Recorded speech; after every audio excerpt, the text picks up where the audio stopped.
Buenas tardes, compañeros. Como representante de la Sociedad de Alumnos de Relaciones Internacionales, les doy la más cordial bienvenida a la conferencia Democracia en Tiempos de Guerra, que será impartida por el corresponsal de guerra, Felipe Pasolas, y será presentado por la profesora Silvia Cano y el doctor Daniel Pérez. El doctor Daniel Pérez es doctor en Historia por la Universidad de Oviedo y en Historia de la Ciencia y la Tecnología por la Université de Versailles, y así. Está muy largo el nombre. Cuenta con un postdoctorado realizado con la Benemérita Universidad Autónoma de Puebla, financiado por la European Commission dentro del programa Erasmus Mundus Puedes, vinculado al diseño de estrategias para preservar y valorizar el patrimonio industrial del sistema hidroeléctrico Necaxa. Sus investigaciones se han centrado en el estudio histórico del impacto de la tecnología en la sociedad, sobre todo de la electricidad y la electrificación en la sociedad, y las formas culturales de finales del siglo XIX. Otra de sus líneas de indagación es la construcción del conocimiento científico-técnico o la divulgación de la ciencia y la tecnología. Ha estado vinculado al grupo de la historia sociocultural de la Universidad de Oviedo y al Centre d'Histoire Culturelle de Société Contemporaine de la Universidad de Versalles, así como otros laboratorios como el Centre de... bueno, el CREC. Y de ahí está la maestra, la profesora Silvia Marcela Cano Moreno. Ella estudió licenciatura en Historia de la Universidad de las Américas Puebla, cuenta con una maestría en Historia por la Benemérita Universidad Autónoma de Puebla. Sus líneas de investigación se han concentrado en la Iglesia novohispana y en el clero diocesano de la Universidad de Puebla de Los Ángeles, temas sobre los cuales ha realizado algunas publicaciones y presentaciones. Se ha desempeñado como docente en el ITES en Campus Puebla por más de 10 años y actualmente trabaja en el área de procuración de fondos en Fundación Juconi México, en elaboración y seguimiento de proyectos. Así que a continuación, por favor, un fuerte aplauso.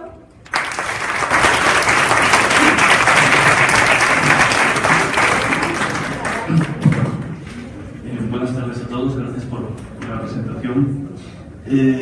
Bueno, para mí es un gran placer estar aquí presentando a mi compatriota, al que no conocía, pero realmente indagando su vida es apasionante.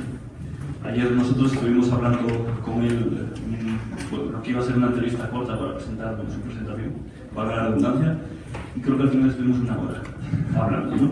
Entonces, como es muy interesante lo que nos tiene que contar y creo que os va realmente a cautivar, simplemente voy a leer un breve repaso por su formación. Bueno, Felipe Pasolas es fotoperiodista y fotógrafo de guerra freelance. Es licenciado en Administración y Dirección de Empresas por la Universidad de Granada y cuenta con otra licenciatura con honores en International Business Finance por la Leeds Metropolitan University. Sus estudios de posgrado se han centrado en mercados de capitales, donde trabajó durante 7 años para bancos como ING, Banco Santander o el Brasil Swift Trade. Tras su trabajo en la banca, se dedica al fotoperiodismo, primero a través de proyectos deportivos y fotografía de aventura.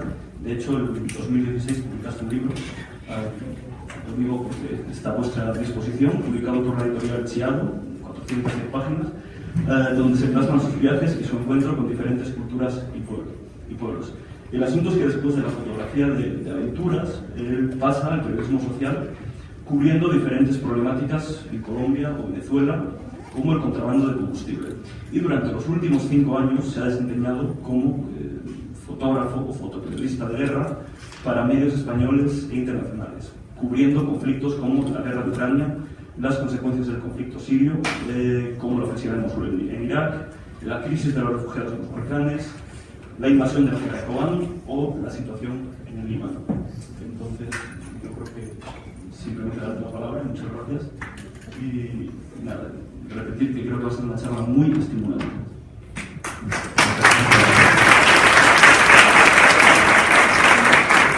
Pues si podemos poner la presentación. Bueno, antes de nada, muchísimas gracias al TEC por la invitación. Este tipo de charlas, aunque lo diga yo, son muy necesarias. Actuatec me parece una iniciativa impresionante, creo que es un think tank dentro de la educación y podemos introducir materias que no están estrictamente dentro del ámbito curricular, pero que son muy necesarias.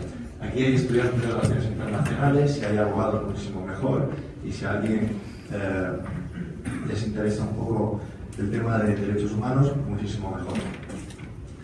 Bueno, como muy bien ha dicho el profesor Daniel, yo he trabajado los últimos años en zonas de guerra. Antes de nada, me podéis preguntar en cualquier momento, porque intentar resumir el conflicto del mundo árabe en una hora, tendríamos para dar un semestre o una maestría completa. Entonces, por favor, interrumpirme para que nadie se vaya a quedar colgado por el camino. Luego tendremos preguntas, pero para que podamos compaginarlo todo un poco. Es muy complicado que yo os hable de democracia si no os doy un contexto general de cómo está el mundo, y por lo tanto vamos a hacer un repaso de distintos conflictos o consecuencias de los mismos. Y vamos a intentar amenizarlos con algunas experiencias para dar una tangibilidad a una esfera internacional que se basa en mucho despacho y poco terreno de campo.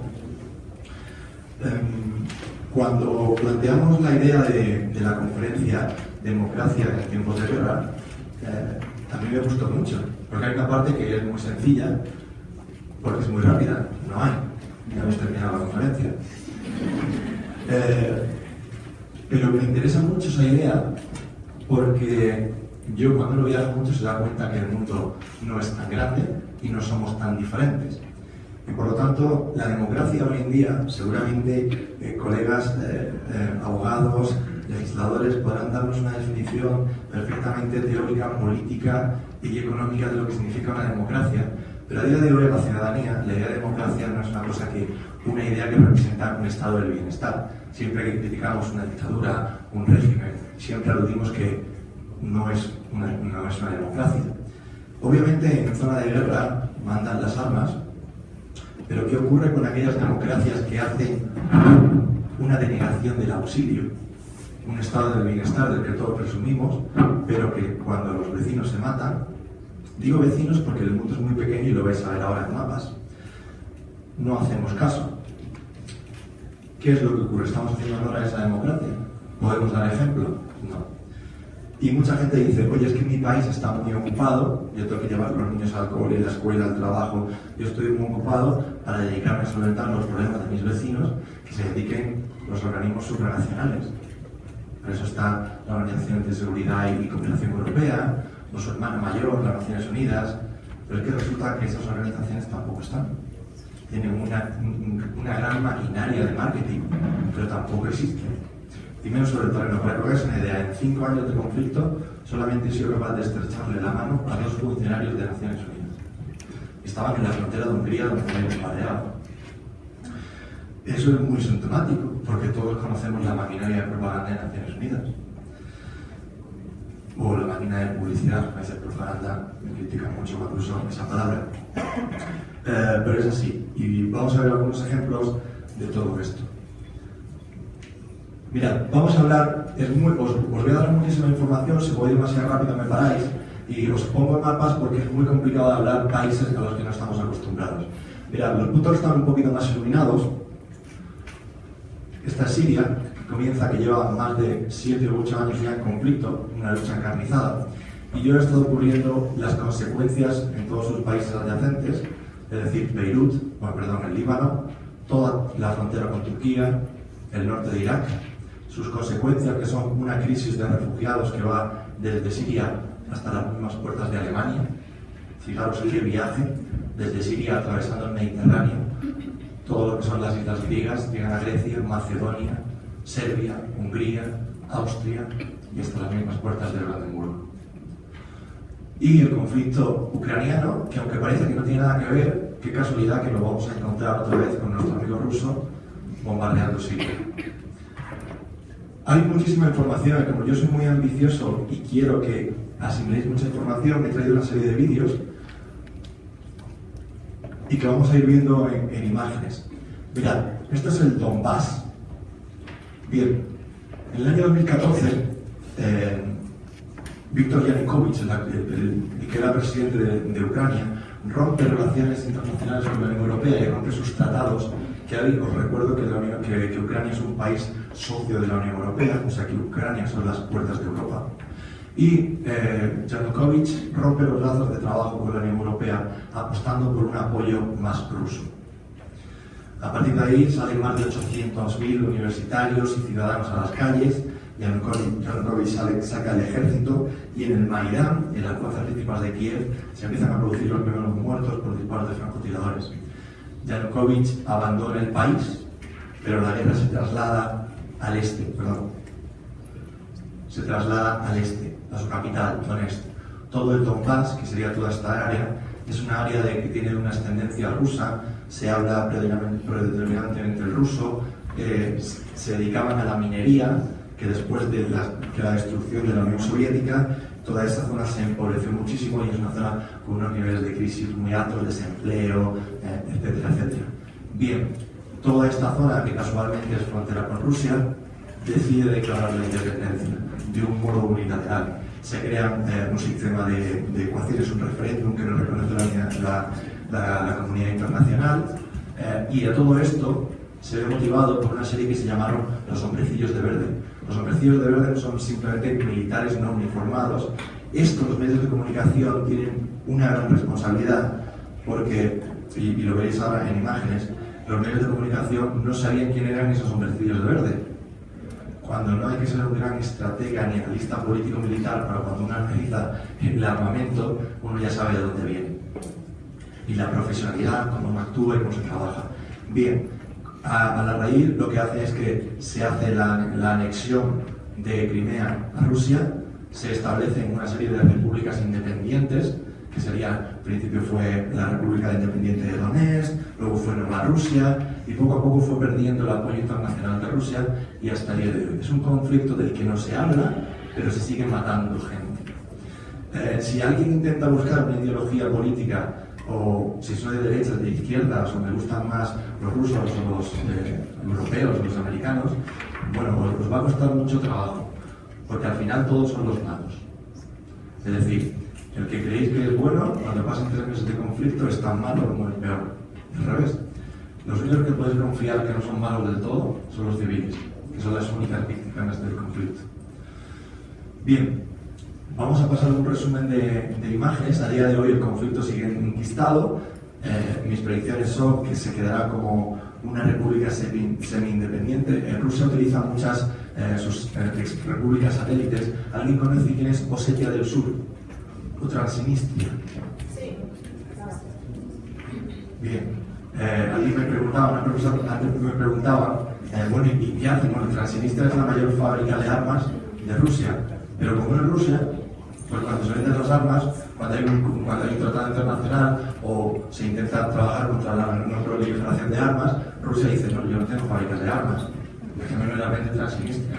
El Transnistria vive de Rusia. Fue otra república que quiso ser independiente, que reconoce Venezuela y Bielorrusia, países aliados de Rusia, Bielorrusia y Venezuela, perdón, y está en tierra de nadie. Osetia del Sur exactamente igual, y el Donbass yo creo que tiene el mismo camino, que no lo reconozca nadie, que Rusia le retire el apoyo y que todo ese fervor patriótico se vaya, desaparezca, ¿no? Vamos a ver algunas imágenes, si queréis comentamos.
transición en los meses de mayo y de junio de todo el conflicto durante 2014, a día de hoy continúa, ¿no?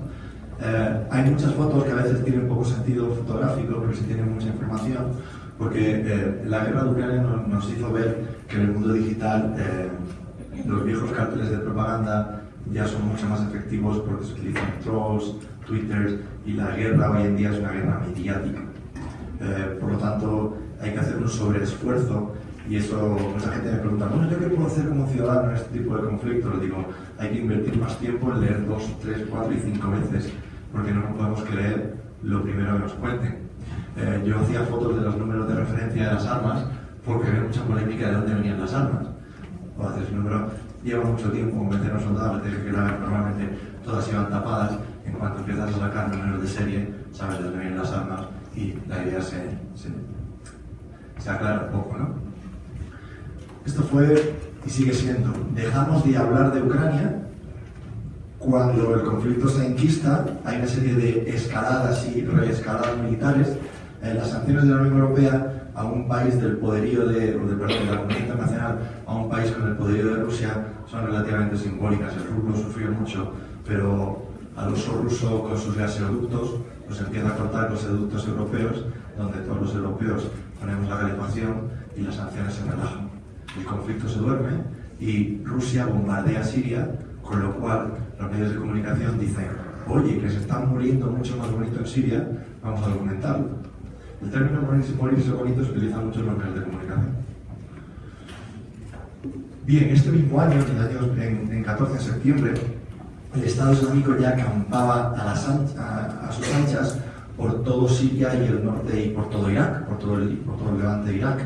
Hay una comunidad que son los kurdos, son una población de unos 25 millones de habitantes y se dividen en una minoría en el norte de Irak, en el sur de Turquía, en Siria, en Líbano, pero no tienen una nación propia. En función de qué derechos pueden disfrutar en cada uno de esos países, tienen una relación u otra. Tienen grupos armados que representan a los grupos políticos, como el PKK, se consideraba un grupo internacionalmente terrorista. En Irán también se considera un grupo terrorista.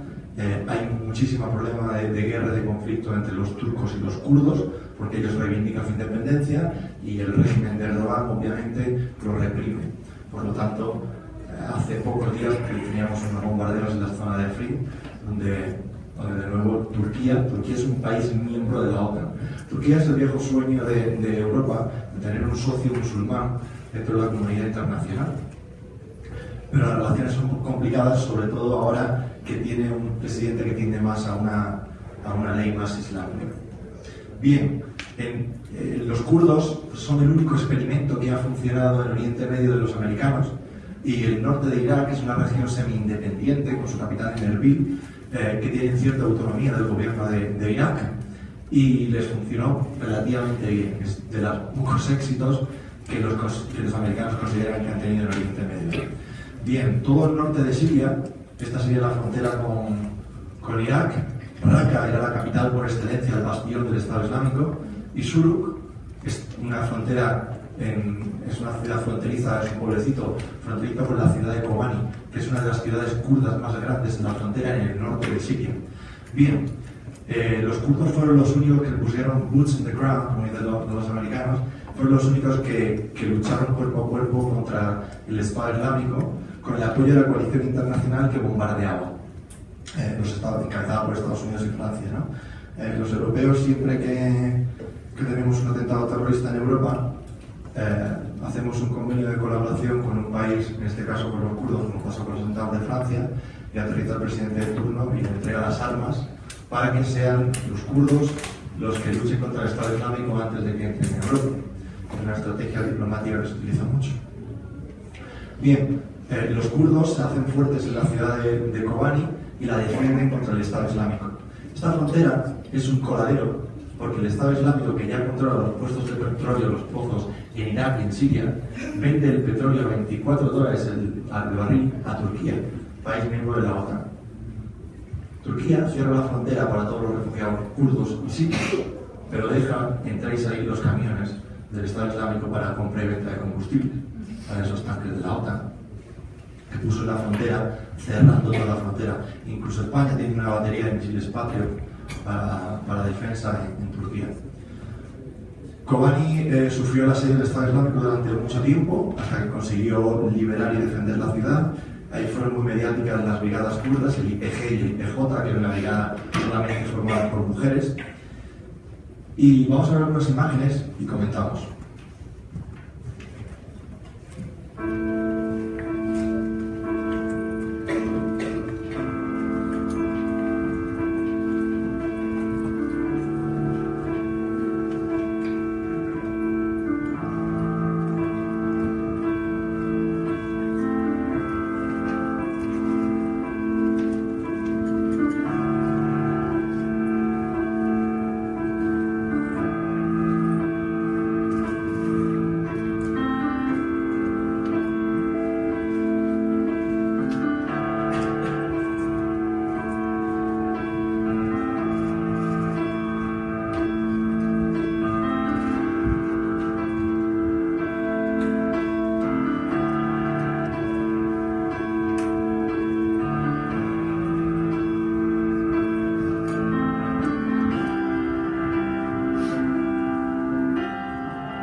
Estas imágenes que están sacadas de este vídeo, yo aquí no veo rastro de la comunidad internacional, sobre todo porque la comunidad internacional negocia con Turquía las cuotas de refugiados que no quieren que pasen. Es decir, cuando hay una crisis migratoria, Europa llama a las puertas de Turquía y dice: oye, te voy a dar tanto dinero, te voy a bajar los aranceles, te voy a echar una mano en lo que necesites, voy a hacer la vista gorda de cualquiera de tus negocios sucios, pero no dejes que los refugiados lleguen a Europa, no dejes que salgan a tus fronteras.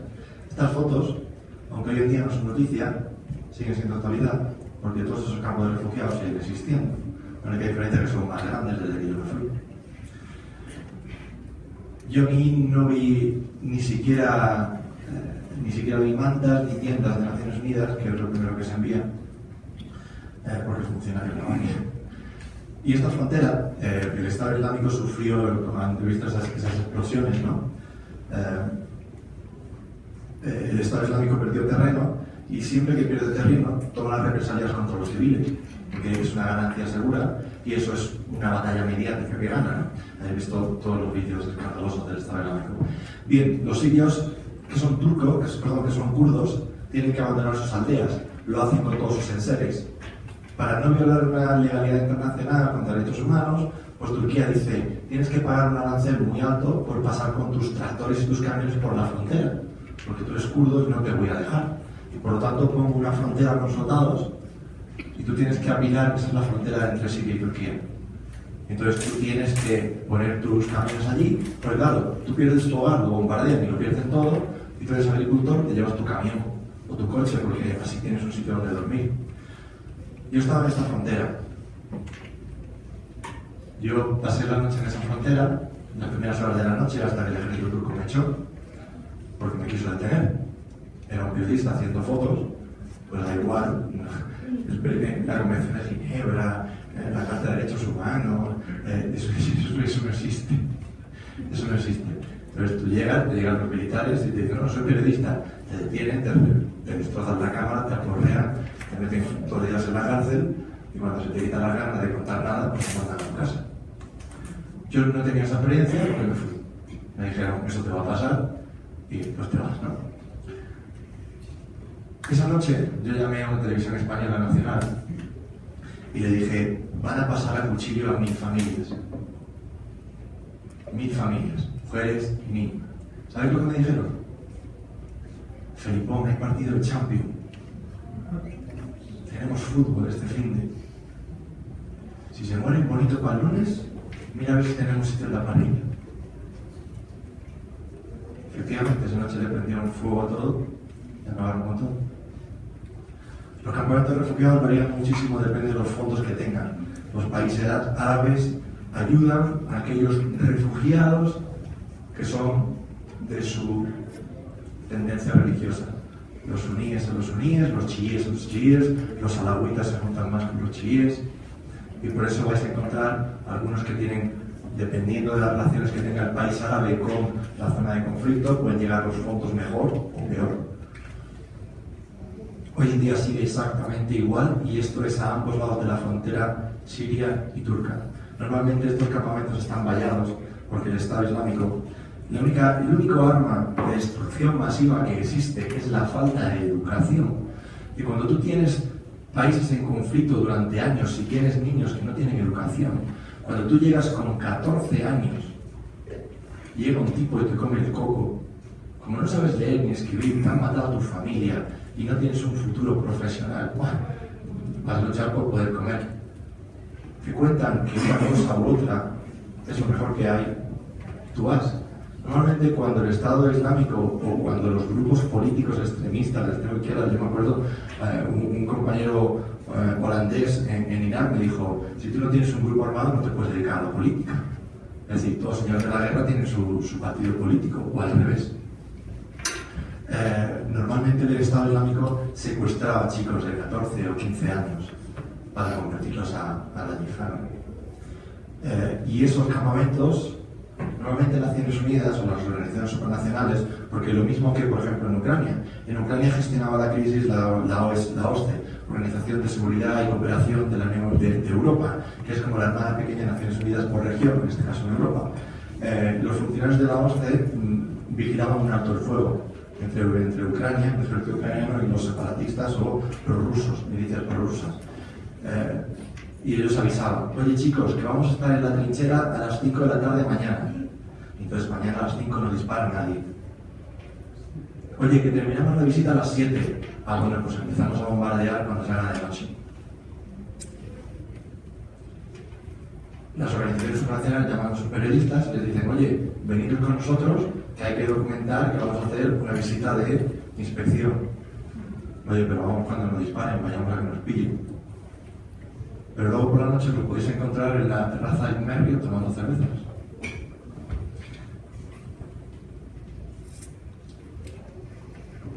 Lo mismo pasa aquí. La ayuda de Naciones Unidas suele ser muy efectiva, comillas, a través de sus socios. Naciones Unidas tiene unos fondos, sus grandes divisiones, desarrollo, emergencia, infancia. Eso se articula en la ONG locales, ¿no? Aquí hay traductores, no hay nadie que sepa mejor la infraestructura de logística que la propia gente local. Entonces se apoya mucho en esa red que suele funcionar mejor que la propia cúpula, ¿no? Luego veremos algún caso. Mirad, consecuencia de todo esto, Siria revienta, el pueblo ya no puede más y deciden irse andando desde Siria, pagar piratería en el Mediterráneo, intentar cruzar hasta Lesbos o hasta cualquier isla griega como son tantos cientos de miles, colapsan el país, los países. Y los países lo que hacen es abrir un corredor a ver quién se queda con el marrón de los refugiados. Macedonia abre las fronteras, pone trenes, pasan por Serbia. Todo esto, cada frontera es una constante, incesante de mafias. Y el problema es que aquí, que Siria está muy lejos, no hablamos árabe, pero el problema es que Grecia es Europa. Grecia es la cuna de la democracia.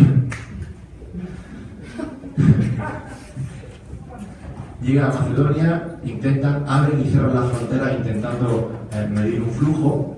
Llegan a Serbia, un país, todos países muy deprimidos también. Llegan a Hungría, en Hungría resulta que hay un gobierno de extrema derecha y lo que hacen es que ponen una valla de concertina, que es un alambre de espino mucho más duro, y se dedica a pegar batidas con paramilitares, grupos políticos con tendencia nacionalista, vestidos de camuflaje, con botas y combates de béisbol y tanto. Yo lo sé porque yo pasé esa frontera con ellos. Uno de mis reportajes fue discernir cuánto costaba que te dieran un paseo millonario y te intentaran llevar hasta Austria. Porque Alemania dijo, welcome refugees. Dijeron, venid. Y Alemania ha absorbido el mayor cupo de refugiados de Europa. No os voy a dar los datos de los números de refugiados que acoge Europa por vergüenza ajena. Porque Europa no ha hecho absolutamente nada. Comparación de Líbano. Líbano es que árabes, tenemos el caso de Líbano. Los árabes no te vas a ir a Irak, que está islámico, no te vas a ir a países que están en Líbano, que llevan 50 años en guerra con Israel. Es muy complicado. Pero claro, cuando las fronteras revientan, como en el caso de Líbano, no te queda otro remedio. Líbano son 4 millones de habitantes y hay 2 millones de refugiados. ¿Os imagináis que la pirámide poblacional de vuestro país cambia radicalmente y la población de México ya no es mexicana, que no te mantenga, por ejemplo, si fuera posible? Imaginaros eso, bueno, en un país como el Líbano, pero tenemos el caso del Líbano también. Bueno, entonces estamos en la frontera de Hungría con Serbia. A partir de ahí los gobiernos europeos colapsan y ya no saben cómo gestionarlo. La herramienta de transporte más útil es el teléfono móvil y son sirios que no son pobres, que no son muertos de hambre, que no son terroristas. Pues yo iba entrevistando por las vías ingenieros de caminos, canales y puertos, arquitectos, médicos, que te iban diciendo, yo tengo tu nivel cultural, yo hablo los idiomas que tú, yo vivía mejor que tú, pero me bombardearon la casa y de la noche a la mañana me veo la vía del tren. Esa gente tiene recursos porque tenía su educación. O sus medios, porque el precio de los viajes desde Siria pagando mafias, todo el tema de las fronteras es un negocio de las empresas de seguridad, porque cuanto más grande es la valla, más cobra la mafia. Da igual lo alta que pongas la valla. Cuanto más alta es, más cobra la mafia, pero la gente sigue pasando porque ellos tienen la muerte ante una posibilidad de supervivencia. Si yo estoy muerto, pues la valla. Colapsaron, se fueron a la ciudad de Keleti, a Budapest, y en la estación de Keleti colapsaron la estación del tren. Alemania hubo intentos muy guarros por parte del gobierno húngaro. Les puso trenes, los metió en trenes de hojalata como los de la Segunda Guerra Mundial y los dijo, vamos a trasladar a Alemania. Y a mitad de camino desviaban el tren y los metían en campos de concentración, campos de administración. Porque no tenían status quo, no tenían un estatus de refugiado. Cuando veáis las fotos, yo quiero que veáis las fotos de niños y niñas en brazos de sus padres rodeados por policías militares antidisturbios. Entonces lo sacan de ruta. Y Europa dice, bueno, pues no pasa nada, hemos desviado el tren, con que no lleguen aquí. Y esta gente dice, no los vais a llevar a Europa. Los cogen y se ponen a andar por la carretera desde Budapest hasta Austria, andando, con todos sus enseres, por mitad de Europa. Y cuando llegan a Austria, revientan la frontera de Austria y Alemania dice, oye, venimos. Y los austriacos les dan pan, comida, los tratan como seres humanos y los meten en trenes y se los llevan a Alemania. Ojo, que Alemania ha hecho un gran papel en la Unión Europea, pero en cuanto ha llegado a sus fábricas, ha cerrado las fronteras. Hace falta 35.000 refugiados, bienvenidos. oye, ya tengo suficientes. Europa, no habéis hecho nada con la cuota de refugiados, repartiros el marrón. Es decir, vamos a ver algunas imágenes.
Esta fue la única vez en mi vida que yo he estrechado la mano a un funcionario de Naciones Unidas después de suplicarle mucho que hablara conmigo, porque no habla con los medios de comunicación.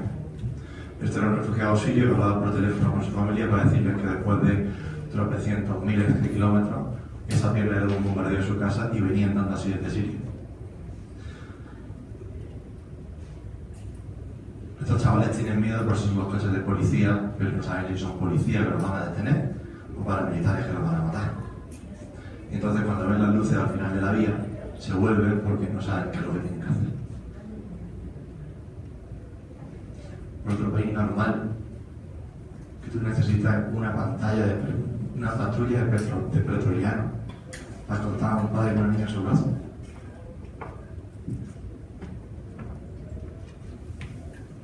Estos son los camiones donde los llevan y no saben dónde los llevan.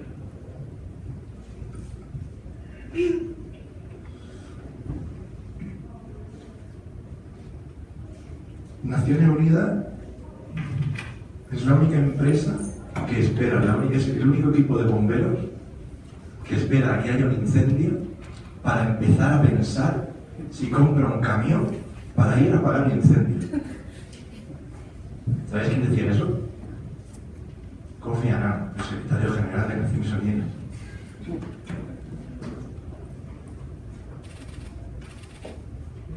¿Sabéis que Naciones Unidas se basa en el fundamento de la credibilidad en la posibilidad de fracaso del ser humano?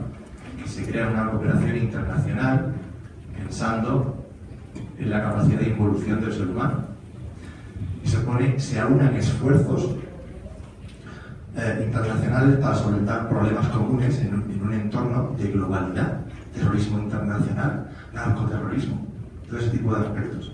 Pero fijaros que incongruencia, creamos una organización supranacional donde tenemos unos países con derecho a voto y uno de los principios cuando un país integra un sillón, un espacio dentro de una organización supranacional es defender sus intereses nacionales. Entonces, espera. Que esto es para el bien común, pero cuando yo vengo a votar, tiene que ser para mi país. Pues igual falla algo, ¿no? ¿Sabéis cuántas veces se ha reformado desde 1945? 2. Y la reforma es cuántos países votan y quién entra, quién es permanente y quién no. Hay 5 países miembros permanentes: Rusia, China, Francia, Reino Unido y Estados Unidos. Y esos son los que dicen si sí o si no. Entonces no puede ser un órgano más obsoleto. ¿Ha cambiado el mundo algo desde 1945, desde la Segunda Guerra Mundial? ¿Ha cambiado algo? Fíjate que se lo digan a mis pobres abuelos que no saben lo que era Facebook. Que en paz descanse. Cómo cambia el mundo en los últimos 10 años, lo que nos exigen a nosotros, cómo cambian las estructuras sociales, cómo cambian las familias, cómo cambia la sociedad. Nos hablaban hace un momento de China, cómo evolucionan, cómo cambian los porcentajes. Y una organización que es la mamá de todas. Líbano.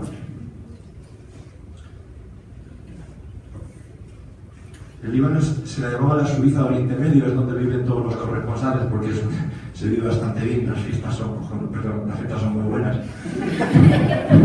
Las fiestas son muy buenas. Y tiene muy poquitos habitantes. En el Líbano está Hezbollah, que es un terrorista internacional apoyado por Irán. Tuvo una guerra civil durante 15 años. Hay musulmanes, drusos, bahá'ís, cristianos, musulmanes suníes, chiíes, lo que queráis. Tuvo una guerra con Israel. Hezbollah fue el único país que ha derrotado a un Estado sionista, Hezbollah. En su frontera existen los cascos azules en el sur del Líbano, una misión española de control de paz que patrullan la zona. ¿Y qué es lo que ocurre? Esto es Damasco. Cerca de Damasco está Dara. Dara es donde comienza la revolución siria. Cuando el país colapsa, imaginaros dónde va todo el mundo. En toda la frontera del Líbano hay más de 2 millones de refugiados. Es muy difícil contar el número de refugiados porque os imagináis que es una tarea titánica, pero además es que nadie le interesa contarlos. Porque cuando haya que barrer debajo de la alfombra, cuanto menos sepamos cuánto hemos barrido, mejor. Beirut, bancos, sistema financiero, todo.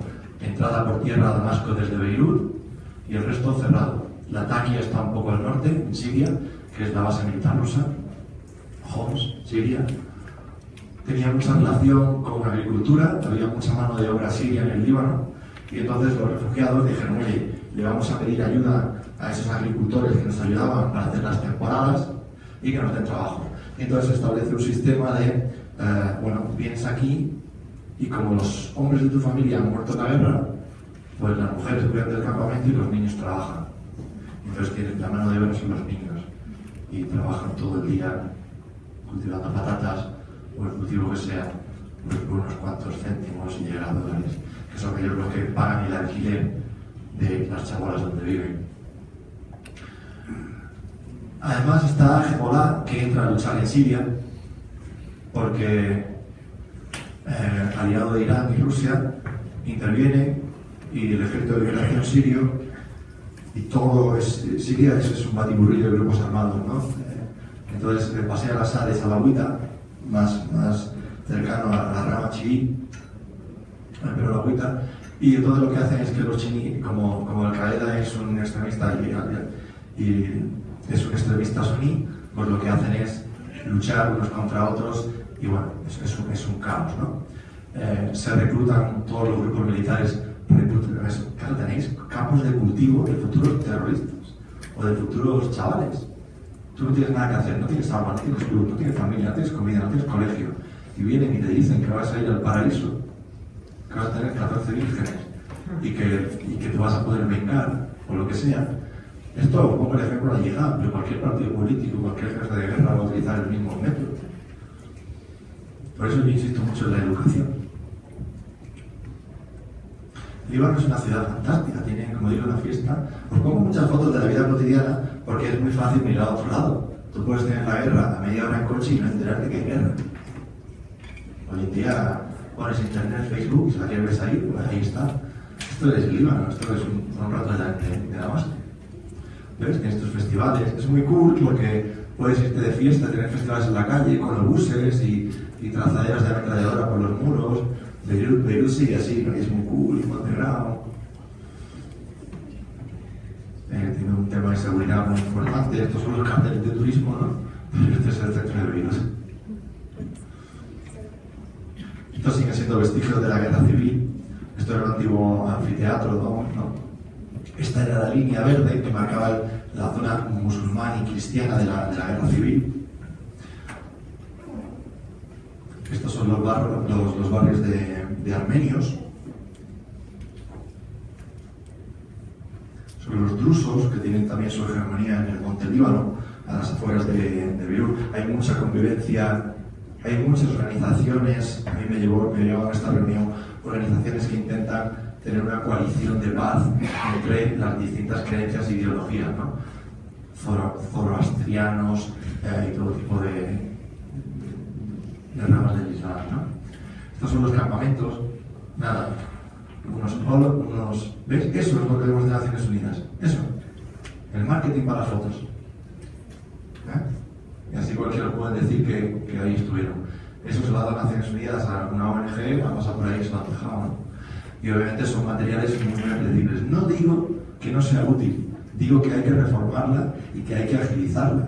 Y hacen un relativo, aparte de lo que decía Kofi Annan, un relativo buen trabajo en situaciones de emergencia a través de sus socios locales. Pero cuando llega el desarrollo, porque ¿qué pasa en el Líbano? Pasó en el Líbano. ¿Os acordáis del conflicto Israel-Palestina? Y cuando los palestinos salieron de Israel, bueno, pues como refugiados cerca del Líbano, se quedaron en el Líbano. ¿Sabes cuántos años llevan allí? 50. Un campamento de refugiados que lleva allí 50 años. Ya no es campamento, ya es ciudad, con su propio sistema de economía, pero con la insalubridad, ya lo veréis. Estos son los niños que se van a trabajar. Solamente hay niñas y los niños que no han ido a la guerra, que no han muerto en ella, los meten en camiones. Este señor de blanco es el que lleva el campamento y se encarga de contar a los niños, que es el que realquila al agricultor el campo de trabajo donde se refugia. Esta gente tiene suerte porque va a trabajar, ¿eh? Esto es Shatila. Shatila es muy famoso, ¿sabes? Shatila son muy famosos porque en los 80 Israel se metió a cuchillo y masacró a todos los barrios, mató a todo el mundo. Hoy en día sigue siendo refugio de partidos de la Organización de Liberación Palestina, hay armas, hay vida. Ese niño tiene unos 9 milímetros para ver una vereta, pero es de juguete.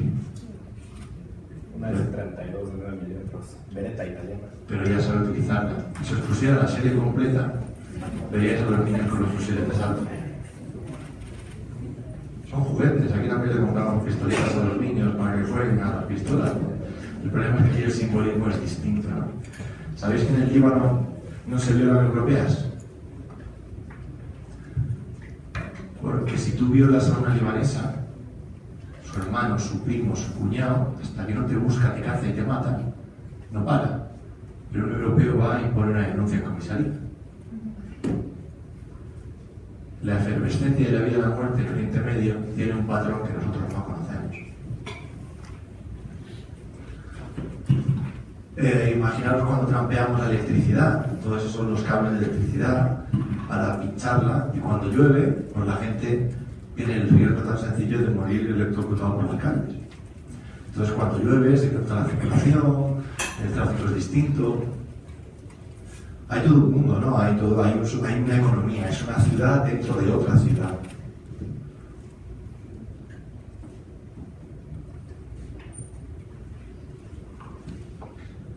Bueno, esta chica, ella se divorció, a ella la compraron y la vendieron y la revendieron y la esclavizaron y la martirizaron en su adolescencia, porque las familias no tienen con qué darle de comer a los hijos.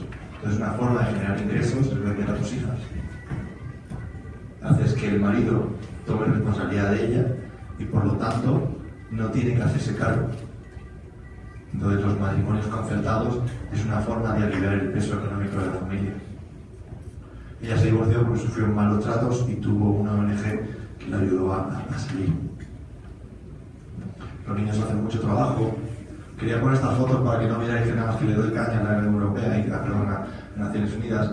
Montan buenos trabajos, todo a través de organismos locales, que es lo que son capaces de gestionar y articular. Es decir, en casos de emergencia pueden llegar a funcionar, pero de desarrollo no hay plan de desarrollo. Muy bien. ¿Qué pasa con los refugiados de Ucrania? Sigue habiendo. Cuando te bombardean la casa, ¿qué haces? ¿Qué pasa con los refugiados de Siria? Como ya no salen en la tele, no existen. Y entonces dicen los organismos internacionales, no nos podemos hacer cargo. ¿Dónde está la alfombra? Que hay que meterlos debajo.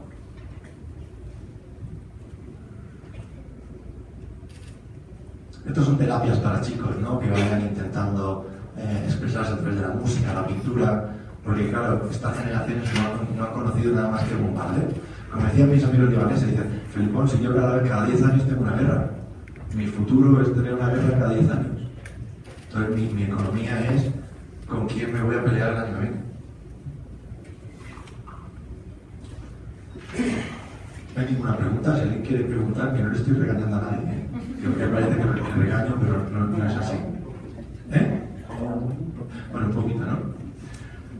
Mosul. ¿Qué pasó con Mosul? Mirad, Mosul era el segundo bastión del Estado Islámico en Irak. Veis que está cerca del Erbil, ¿verdad?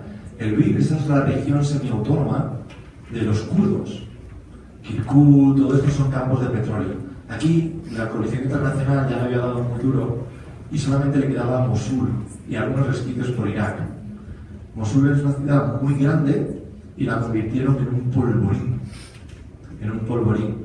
En una guerra de guerrillas y fue muy complicado. ¿Qué pasó? El ejército iraquí, vosotros tenéis dividido Irak en musulmanes suníes, chiíes y kurdos. ¿Vale? Hace poco intentaron sacar un referendo para la independencia de Kurdistán y lo que hizo fue lo que Irak atacó Kurdistán con la excusa de un campo de petróleo, que es como diciendo, porque en la guerra todos aquellos que han luchado quieren quedarse con un cachito más. Los kurdos, como han peleado mucho, han dicho, oye, pues yo ahora me quiero quedar con zonas que tienen campos de petróleo que las he defendido yo. Los kurdos también abandonaron a la población yazidi, no sé si los conocéis. Los yazidis son una población de las montañas del norte de Mosul y argumentaron que se quedaron sin armamento, abandonaron las montañas y abandonaron el Estado Islámico a los yazidis a manos del Estado Islámico. Los yazidis son las esclavas sexuales más conocidas. Hay muchas propuestas y ya Naciones Unidas lo ha declarado como un genocidio. Entonces los kurdos se retiraron porque argumentaron que no tenían material militar para defenderse y que luego retomaron la zona. Por eso les digo que aquí buenos y malos es muy complicado, no hay. Aquí lo único que cuenta son las víctimas. El ejército iraquí hizo una coalición internacional con milicias chiíes respaldadas por Irán, coalición internacional, Estados Unidos sobre todo, que es el único que bombardea, junto con los franceses en este caso, musulmanes suníes, el ejército federal iraquí y los kurdos. Entonces eso era muy idílico porque era todo el mundo, cuando comentaba el otro día, me gustó mucho el comentario de la coalición del mal, todo el mundo contra la coalición del mal, es así, porque claro, es irrisorio. Los grupos terroristas internacionales que ahora luchan, por ejemplo, enemigos de Estados Unidos, que ahora luchan contra el malo malísimo, ahora ya son amigos o enemigos. ¿Qué hacemos con Hezbollah? Hezbollah luchaba contra el Estado Islámico, que el Estado Islámico es enemigo de Estados Unidos, pero Hezbollah es enemigo de Estados Unidos. Entonces, ¿cómo lo hacemos? Le dan una vuelta a la tortilla internacional que no hay diplomacia que lo solucione. El ejército iraquí pierde el 50% de sus bajas contra el Estado Islámico en Mosul. La represalia que toma el ejército iraquí es que cierra la ciudad, la bloquea durante un mes y no deja que entre ningún periodista. Entró un periodista, entró un compañero de AP y consiguió reportar durante un mes. Hubo otra época cuando los militares, una de las ventajas de ser freelance es que nunca nadie sabe dónde te alojas. Y entonces cuando van a algún arriendo a buscarte no te encuentran, porque no tienes plata para pagar el marido. Y entonces te vas a cualquier hotel y eres muy peligroso porque primero eres independiente, segundo no te pagan suficiente para mentir, tercero no te pueden localizar. ¿Qué pasó? Reuters empezó a dar datos de las bajas del ejército iraquí y los militares iraquíes llegaron a Azmar y le dijeron: ¿tú qué estás contando? ¿Tú por qué dices que mis soldados mueren? Hicieron un bloqueo informativo de toda la ofensiva. Cuando ganaron territorio volvieron a abrir la puerta a los periodistas. Cuando me dicen cuándo hago fotos normalmente, yo hago fotos cuando no me dejan. Porque cuando me dejan hacer fotos es porque me están vendiendo algo. Ven, Felipe, haz la foto aquí. Digo, uy, ya me va a vender algo. Obviamente el Estado Islámico arrasa con cualquier minoría étnica o con cualquiera que no respete su credo. Y estos son refugiados cristianos, siriaco-armenios, que dependen de la Iglesia Oriental. Respetan al Papa, pero tienen tanta historia y tanta tradición que tienen sus propios ritos, ¿no? Esta foto me recuerda que a mí cuando yo fui al colegio de curas, a los escolapios, y me enseñaron que es muy raro que te lo enseñen en la iglesia, y dicen: Felipe, la iglesia es santa y pecadora. Y eso fue una crítica muy constructiva, yo la saco del mundo eclesiástico a cualquier organización formada por seres humanos. Siempre que el ser humano está por medio, tienes una posibilidad de corrupción o de pecado, como lo queráis llamar, ¿no? Hablando de organismos internacionales y grandes empresas. Estos son campos de refugiados. Aquí también podemos ver tiendas de campaña de Naciones Unidas. Fijaros, esto es un campamento. Esto es otro. Estos son las afueras de Mosul. Estos son ciudades. Allí siguen, Imaginaos que tenéis que desalojar Pueblas y reacomodar a toda la población de Puebla mañana por la noche. Comida, agua, sanitarios, transporte, que no te den las balas.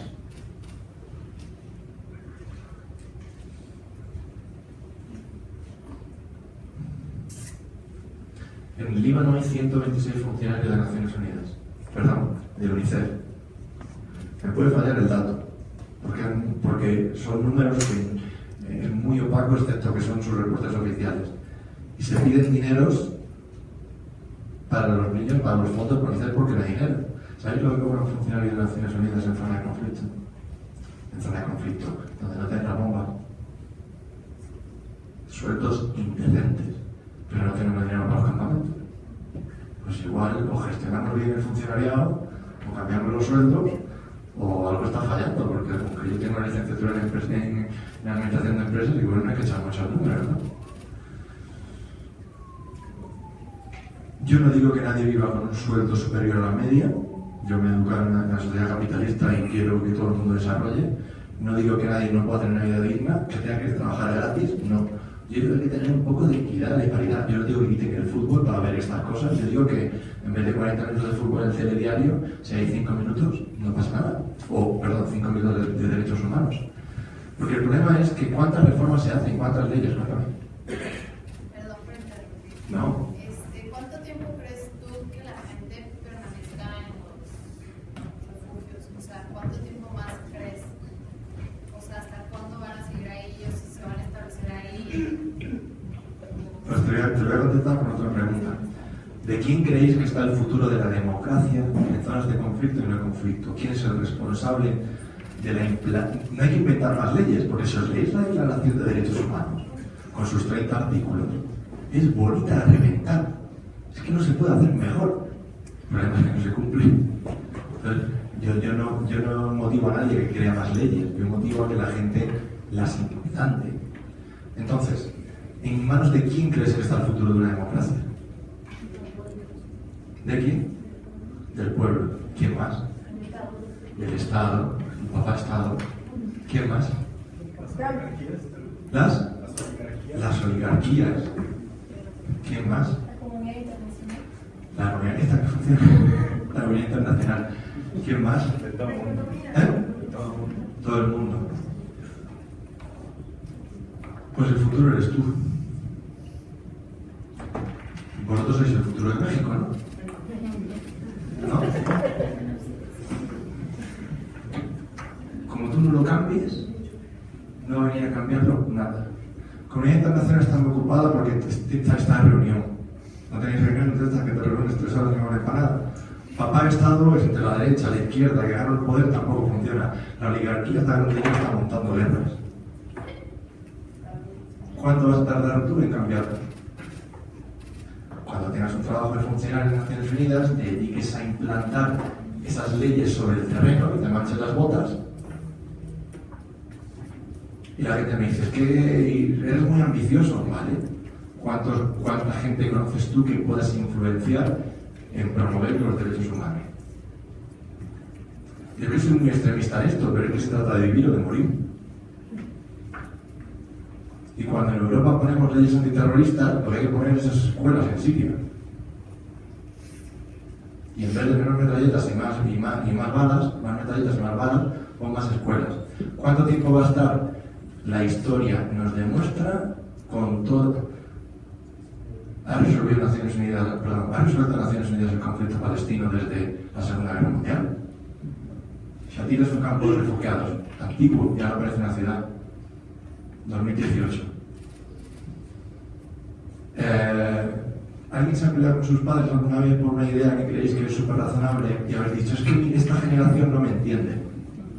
Yo no estoy desahuciando a los funcionarios de 55 años de Naciones Unidas, pero estoy seguro que me va a costar más trabajo cambiarlos a ellos que a vosotros. Y yo estoy muy contento cuando yo vine, yo os lo he dicho en España, todo el mundo que venía, me aburrió de tuitear por un tema estadístico. Si alguno de vosotros hace algo bien, ya habrá funcionado mejor que 100 artículos en prensa nacional porque ya nadie lee el periódico.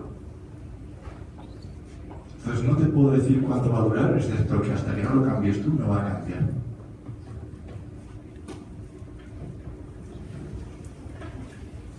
Porque todo el mundo hace eso, todo el mundo dice ¿quién lo va a cambiar? Y todo el mundo le tira la pelota a papá Estado, a unos y a otros, y claro, papá Estado no te va a escuchar. Estos son cómo se van construyendo los nuevos. Bueno, el niño coge una bolsa de plástico, las abuelas esperan a que les llegue la muerte. Fijaos qué bien quedado. Firmas con la huella, hay unos problemas a veces hay problemas de alfabetización, otros no, estos son los registros de los campamentos, porque claro, ya luego no sabes quién es terrorista y quién no. Entonces los militares hacen muchos chequeos de refugiados para saber cuando tú estás saliendo de la ofensiva, tú no sabes si estás huyendo como refugiado o como terrorista. Si os dais cuenta, os vais a un país u otro, al final hay niños detrás de rejas, milicias que campan a sus anchas por el país. Esto es Caracol, es una ciudad a las afueras de Mosul que fue liberada por el Estado Islámico.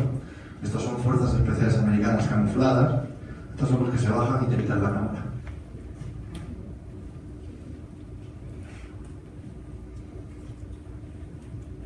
La gente sale corriendo y no da tiempo ni llevarse sus enseres. Fuerzas especiales americanas que patrullan, nunca llevan distintivo, los camiones azules son muy suyos.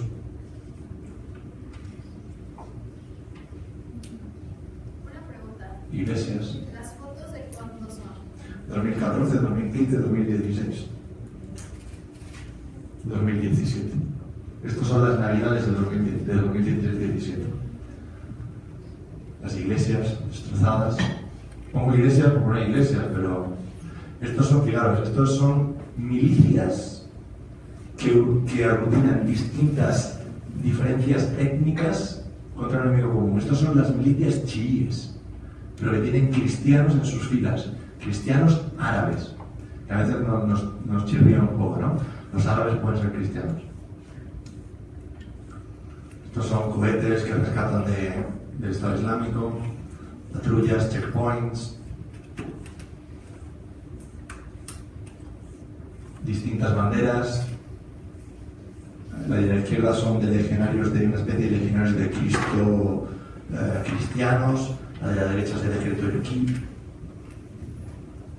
Coche bomba del Estado Islámico, ellos lo cargan de explosivos y lo lanzan contra cualquier cosa que se mueva. Son coches reconstruidos, hechos con artesanía, ¿no? Esto es una celebración siríaco-armenia, cristianos, que en una forma simbólica de una misa del gallo celebran la Navidad en una ciudad liberada. Estas son las comunidades yazidis que fueron exterminadas por el Estado Islámico y bueno, pues, tienen muchas carencias, se refugian en las montañas. Estos son los convoys de refugiados que salen de la ciudad de Mosul, que llegan a manos de los militares y que les hacen los chequeos, les hacen los interrogatorios de los servicios de inteligencia para saber quién es quién. Fijaros estos niños que lo único que ven son armas y bombas y muerte. Pues a un niño esto, cuando lleve 14 años viviendo esto, ¿qué le vas a contar?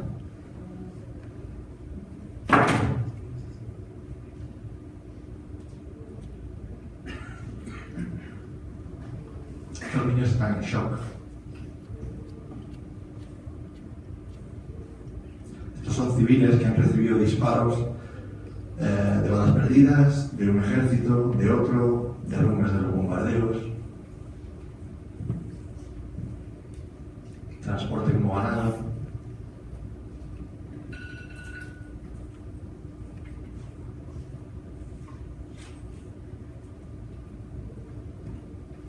Y esta es la última foto. Al niño le alcanzó una bala perdida y su padre, pues, desde Mosul hasta Erbil, que era el único hospital que podía alcanzar, pues estaba corriendo para cambiarlo de una furgoneta a otra, porque las ambulancias no pueden hacer todo el trayecto porque son ambulancias bomba. Entonces tienen que pasar unos chequeos de seguridad. Y en esos chequeos de seguridad, pues, ya me encontráis, ese muchacho puede esperar mucho.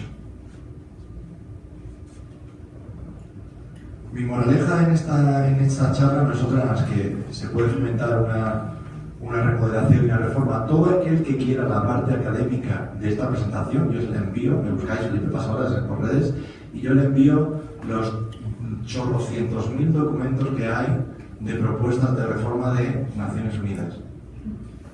Todos los think tank, todos los comités de seguridad, todos los institutos todo eso ya está publicado. Pero parece que nadie se los lee. Entonces yo abogo por una reforma, por tener unas Naciones Unidas más del siglo XXI, por mucho más afilación. ¿Por qué nadie intervino en Siria cuando Rusia bombardeó? Rusia es un país miembro que ejerce veto. Pues Rusia dice, no, aquí no se puede hacer nada, y nadie hace nada. Y bueno, y el futuro creo que sois vosotros.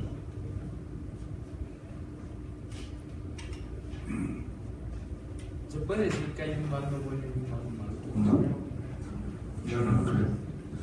A ver, el problema de contarte un mundo árabe o un conflicto es que tengo que hacer una cierta generalización, porque si no, no nos daría tiempo, ¿no? Entonces tú me dices, ¿el Estado Islámico es malo? Digo, sí, muy malo, muy malo. Ese es el malo malísimo. ¿Los suníes son malos? Depende. ¿Cuándo hicieron qué? ¿Los chiíes son malos? Depende. ¿Cuándo hicieron qué? Ellos se llevan peleando desde que murió Mahoma y hasta hoy. Pero luego hay muchísima interferencia política. Aquí da igual que seas economista, abogado, porque es geopolítica, es poder, es influencia internacional. Cuando hay mucho follón, todo el mundo aprovecha y mete la mano. Mete sus armas, mete sus milicias, te desequilibra el Estado, ¿no? Eso es lo que dice que pasa En Europa ahora decimos que hay una guerra fría con Rusia, la nueva guerra fría, y que en Oriente Medio hay una guerra proxy donde se articula entre Arabia Saudí e Irán y cada país ejerce su influencia para ir jugando con la balanza sin que explote. Un poco más visceral, tal vez, pensando en que usted estuvo ahí y que pues, al fin y al cabo escuchó las explosiones y las balas y sintió el frío, vio a la gente llorar y vio a la gente morir. ¿Qué pensamiento tenía en su cabeza todo el tiempo durante este proceso? Es que digo, joder, o sea, yo no me imagino estar ahí, ¿entiendes? Es indescriptible y digo, ¿qué pensaba usted en ese momento? Que tenía que venir a contártelo. Claro, si yo no se lo cuenta a nadie, ¿para qué sirve? Si eso nadie lo ve, ¿para qué sirve? El problema es que no estamos allí. Si nadie lo cuenta, fíjate si es contándolo lo que pasa. Imagínate si el tío que está pegando tiros, nadie le echa la bronca y nadie le echa lo está haciendo mal. Imagínate qué es lo que pasaría. Un poquito relacionado con lo que está diciendo, me parece que aquí no hay héroes en la historia y si usted ha hecho algo ha sido transmitirnos lo que pudo ver y a través de sus imágenes podemos acercarnos un poco más al conflicto. Pero en este caso y en esta región, ¿quién termina siendo no quiero decir héroe, pero quién hace algo realmente por esta gente que está completamente aislada y desolada en esta región? ¿Quién ayuda realmente a estas personas que no es las Naciones Unidas?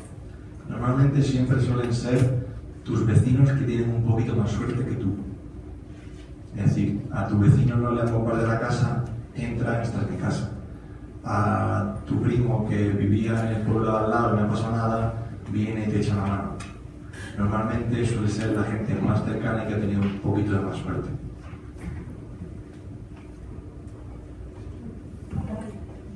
Muchas gracias por la plática. A mí me gustaría saber, teniendo en cuenta todas las crisis, en un periodo de 10 años, 15 años, ¿cómo cree que se podría resolver la cuestión de refugiados? Pues mira, yo creo que cuando comentaba al principio que este tipo de foro son muy positivos, es porque creo que hay que darle vueltas al coco. Hay que darle vueltas al coco, ¿no? Y hay que poner think tank, gente que se dedica a pensar cómo resolver esas cosas. El otro día comentábamos que los derechos humanos no venden. Yo estoy mucho por economizar los derechos humanos.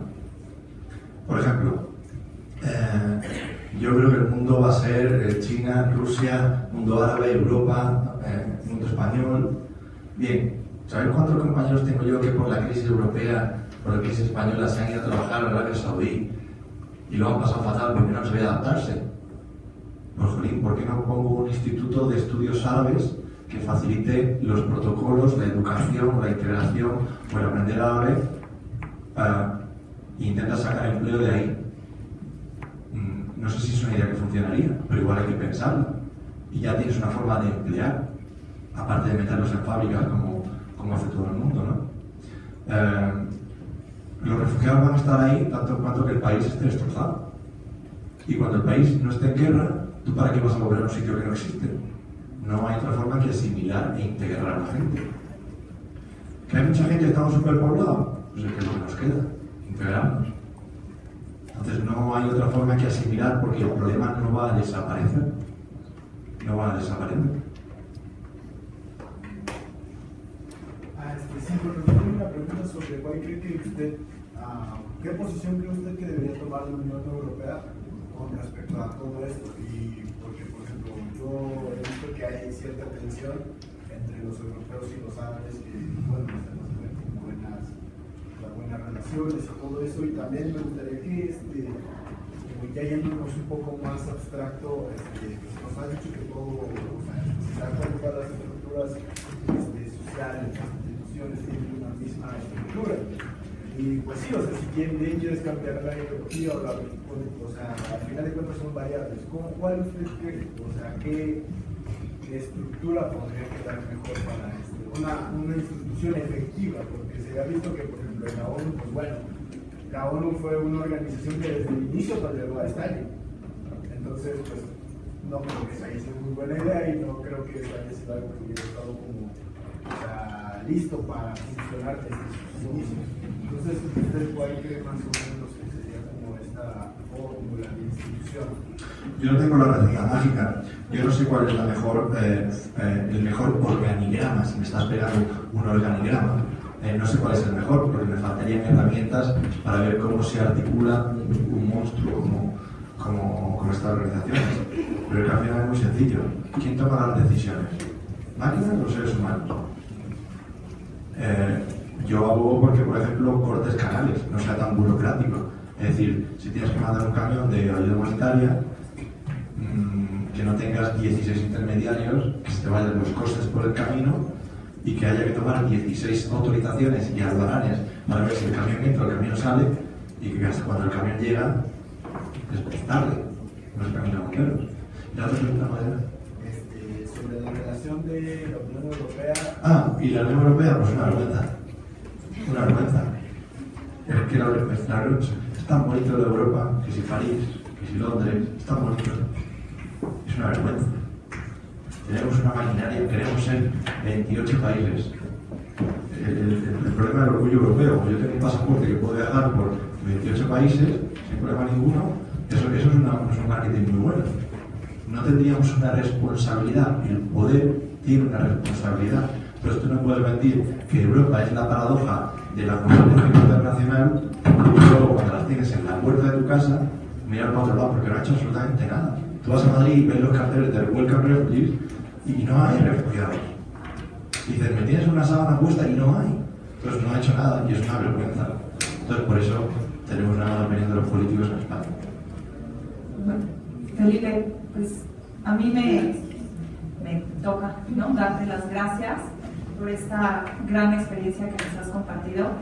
Creo que vi prácticamente la carita de todos ustedes, o sea, no parpadeábamos, ¿no? Estábamos pues casi estupefactos con lo que nos cuentas. Sin duda eres un testigo de la historia, ¿no? Entonces, bueno, pues muchas gracias por transmitirnos todo lo que has venido a enseñarnos, porque sin duda es mucho.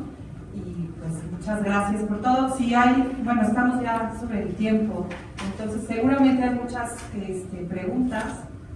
No sé cómo lo hacemos. ¿Lo podemos continuar o ya cerramos? ¿Quién dirige esto? A ver, una pregunta por acá. ¿Por qué se originó? Bueno, son dos preguntas. ¿Por qué se originó esta guerra? ¿Y cree que ya perdió sentido? A ver. ¿Cómo se originó la guerra de Siria y se ha perdido sentido? ¿Cree que ya se perdió sentido? La guerra de Siria se originó porque el pueblo se alzó contra Bashar al-Assad, el dictador de Siria, Bashar al-Assad. A partir de ahí se fragmentó, se volvió un polvorín con mucha ignorancia. Si tiene sentido, yo no creo que ninguna guerra tenga sentido. Entonces, cuanto antes se termine, pues muchísimo mejor. Yo tengo un comentario rapidísimo. Yo sé que es más bien foro para estudiantes, pero este es mi tema. Esto es algo que yo he estudiado desde hace muchos años. Yo también estuve allá, y allá 4 años. Y no sé si tú concuerdas conmigo en este sentido. Yo nunca estuve en el norte de Siria ni en Irak. Yo estuve en Bagdad y en la parte sur, estuve en Yemen, en esta zona. Y yo lo que identificaba en realidad era que la población no te hablaba de democracia si no tenía una influencia occidental. No te hablaban inclusive de derechos humanos. Yo veo fotografías que son muy impresionantes y los veo de este lado. Gente que viene en camionetas y que sube, pero es el día a día de muchos de estas regiones, ¿no? Todos los días se transportan así. La comunicación entre pueblos es sumamente compleja, pero esa es su estructura de vida. Ellos me hablaban más de, no es tanto lo que he vivido, sino es cómo el vivo hoy. Yo tengo 17, 18 años, me decían, no es que a mis padres los mataron, no es que yo haya vivido, sino es que esta organización, sea cual sea, y al Dios que le rece, a mí me da una oportunidad de subsistencia. Entonces, ¿qué tanto es cierto que es? Porque esto es lo que yo vi, ¿no? Yo no lo veo. La perspectiva que me ofrece siento que es más, bueno, no hay ISIS tomando a los muchachos, convenciéndolos, pero ¿qué tanto es cierto que pueden estar viendo lo mismo que se viene en el sur? Decir, bueno, yo soy de Al-Qaeda, yo soy de Saddam, yo soy de lo que sea, con tal de tener un sistema de subsistencia. Porque para mí ellos lo único que quieren es vivir, que simplemente se les deje vivir. Pero esa es mi experiencia, por eso quisiera saber. Exactamente, ¿qué año estuviste tú? Yo estuve de 2005, 2004 hasta 2009, cuando organizó la guerra en Yemen. La democracia, ellos la ven de otra manera, Y encima, cuando llega una invasión en 2003 y antes, y les dicen los americanos que la democracia es lo que funciona y están invadiendo el país, aunque sea verdad que funciona, pero si me la están metiendo por la fuerza, pues ya no me la creo. Respecto a la subsistencia, el ser humano tiene un sistema nervioso. Es decir, vosotros asimiláis 1 hora y media de conferencia. A partir de 1 hora y media empezáis a distraeros, empiezas a hacer WhatsApp, no sé qué, no absorbéis, no comunico, no sirve para nada. Ese ejemplo, que es lo mismo cuando estudiáis, ese ejemplo pasa en la vida cotidiana. El sistema nervioso absorbe una cantidad de dolor, una cantidad de sufrimiento, por eso van a comprar el pan mientras que lo bombardean. Porque es normal, porque si no, no como. Entonces, la guerra y todas las ramificaciones son una forma de subsistencia, sobre todo porque no hay una proyección, no hay una alternativa, no hay una proyección de futuro. No puedes decir, no, me voy a aguantar sin meterme en un grupo armado porque voy a sacar una carrera y voy a trabajar de ingeniero. ¿Qué ingeniero? Se me han volado los puentes y no hay dinero para construirlo. Entonces tú te agarras a cualquier cosa, puede ser el tema de la formación, y eso es así. Sí, o sea, también es lo mismo. Eso es una cuestión, sí que es una cuestión de supervivencia. Exacto, porque va más allá de decir, bueno, lo que quiero es tener cierto gobierno, yo lo que quiero es subsistir. Sí, que si no tienes ni lo básico. Exacto. A ver, si tú no sabes leer escribir, ¿para qué quieres una libreta? Entonces, si tú no sabes si vas a vivir mañana, ¿para qué te vas a calentar la cabeza en hacer tu plan de pensiones? Entonces tú vas por lo básico. ¿Qué me queda mañana? ¿Qué me queda pasado? Cambia un poco cuando la persona se hace mayor y empieza a tener hijos. Entonces ya no pensamos en nosotros, pensamos en los hijos. Pero que es así. Y además cuando tienen una experiencia, una historia que les dicen que dentro de 10 años van a volver a caer en una guerra. Porque si no se pelean entre ellos, va a venir otro y se la va a liar parda. Y se le va a meter un follón. Entonces, lo que no hay es una expectativa de vida.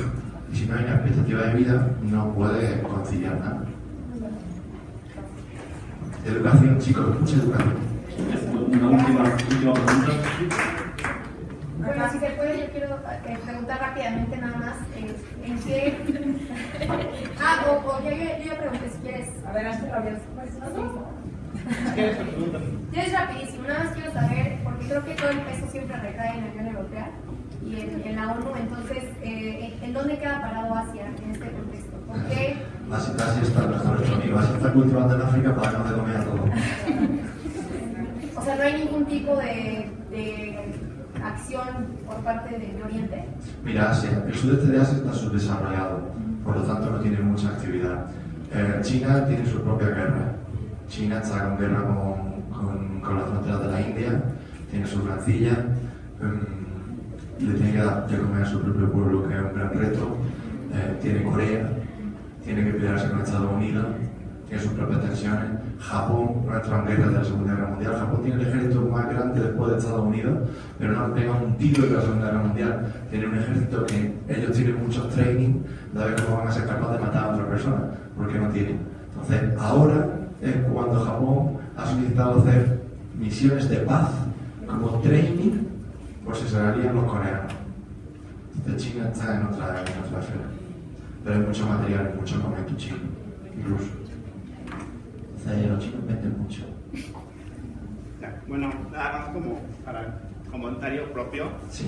La gente que me conoce sabe que yo soy fiel creyente de las Naciones Unidas.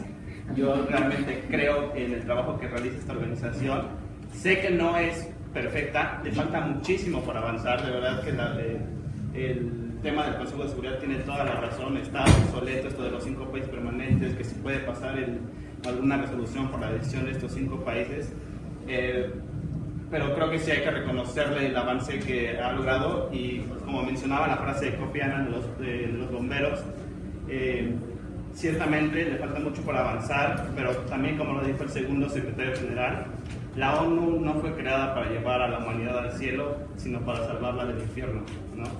Entonces, si me pregunta, como usted lo dijo, si me pregunta a mí cómo puedo cambiar yo esto, a través de lo que usted nos está contando, y porque si sigo así, yo sé que algún día voy a estar en algún lugar en el que pueda, a través de mi persona y de mi pensamiento, poder cambiar la realidad de estas personas.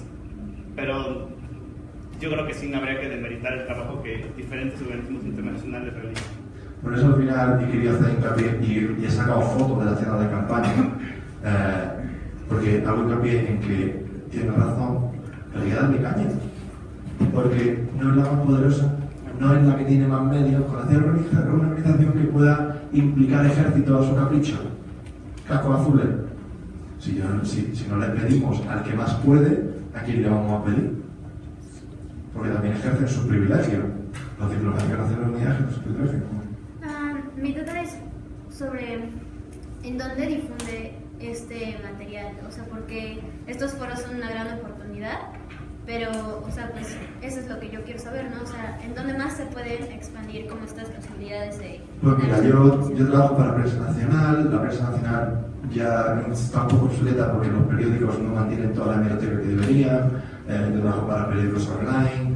Hay muchas agencias independientes que no dependen de los grandes medios. Entonces tú tienes que hacer una pequeña parrilla de unos medios que tú analices. Fotoperiodista de Felipe Pasolas, fotoperiodista tal. Y tú vas siguiendo, pues tenemos blog, tenemos página web, tenemos canal de YouTube, porque tenemos que competir contra los grandes medios y tenemos que contar esto, la parte social y la parte económica. Tú tienes que hacer un pool. Tú seguro que cuando te levantas por la mañana se quedas el iPad o el móvil y ves un medio de comunicación, ¿no? Pues tienes que buscar los alternativos que difundan algo que no sea solamente lo económicamente a día de hoy más rentable. Que puede ser rentable porque cuando nos venden, esto lo tengo que decir, cuando nos venden el fútbol y cuando nos venden las Olimpiadas, al final están teniendo derechos humanos, solidaridad, compañerismo y todo eso tiene un rating en televisión fantástico. Igual hay que darle un poco una vuelta, ¿no? Vosotros sois. Bueno, yo creo que lo vamos a dejar aquí. Muchas gracias.